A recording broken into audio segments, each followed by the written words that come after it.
বাচ্চা, সংসার, পড়াশোনা তার উপর একটা পেজ কিভাবে সবকিছু আমি সামলাই। অনেক আপুদের এই একটা কোশ্চেন। আসলে জীবন অনেক কঠিনও না আবার সহজও না। আমরাই জীবনকে সহজ বানাই আবার আমরাই জীবনকে কঠিন বানাই। হ্যালো এভরিওয়ান, আসসালামু আলাইকুম। মাথা ভর্তি যখন অনেক টেনশন থাকে তখন দেখবেন ঘুমটাও কিন্তু ঠিক মতো হয় না। তারপর শরীরটা তো আর মানে না, সে কিন্তু ক্লান্ত ঠিকই থাকে, বিছানা থেকে উঠতে মন চায় না। বাইরে অনেক বৃষ্টি হচ্ছে, বাসায় অনেকদিন ধরে সবজি ছিল না, তো রাতে বাজারগুলো আনা হয়েছিল, তো এগুলাই গুছাবো। আজকে একটু ভার্সিটিতে যাব, কারণ 4th ইয়ারের এখন ফর্ম ফিল আপের টাইম, তো ভাবলাম আজকে কাজটা শেষ করে ফেলি। সকালে উঠে শ্বশুরের নুডলস স্যুপটা দিয়ে তারপর আমি নিজে নাস্তা না খেয়ে আগে এসেছি রান্নাটা করতে। ভাবলাম রান্না করে তারপর নিজে নাস্তাটা করব। শ্বশুরের জন্য ধুন্দুল দিয়ে মাছ দিয়ে রান্না করব। বাবাকে একদমই আলু দিচ্ছি না, কারণ বাবার ডায়াবেটিসটা এখন একটু বেশি। তারপর আমাদের জন্য লাউ দিয়ে চিংড়ি মাছ রান্না করব। চোখ ভরা অনেক ঘুম, তার উপর শরীরের আলসেমি, তারপরও রান্নাটা তো করতেই হবে, কারণ আমার তো আর কেউ নেই, কারণ আমি তো কার উপর দায়িত্ব চাপাতে পারবো না। বিয়ের পর আসলে মেয়েদের কতটা টেনশন, সবার মুখে সময় মতো খাবার তুলে দেওয়াটাও একটা কিন্তু বড় টেনশন আমার কাছে মনে হয়। বিয়ের আগেও আমার জীবনটা অনেক সহজ ছিল না, কারণ তখন টেনশন ছিল পড়াশোনার, স্কুল থেকে এসে আবার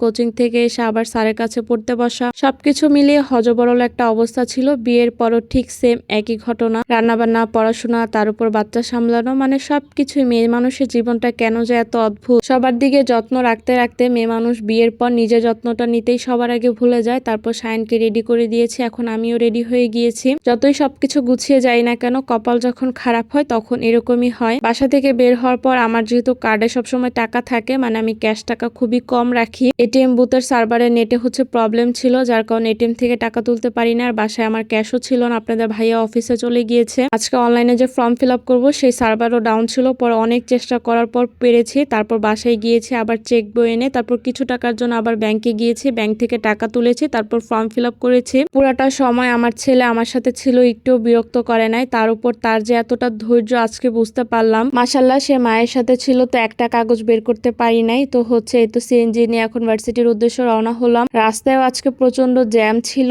যখন ক্যাম্পাসে যাব তারপর কম্পিউটারের দোকানে গেলাম, সেখানে অনেক ভিড়। একটা কাগজ আমার কাছে ছিল না, যার কারণে সেই কাগজটার জন্য আমি দুইবার ডিপার্টমেন্টে গিয়েছি, দুইবার দোকানে গিয়েছি।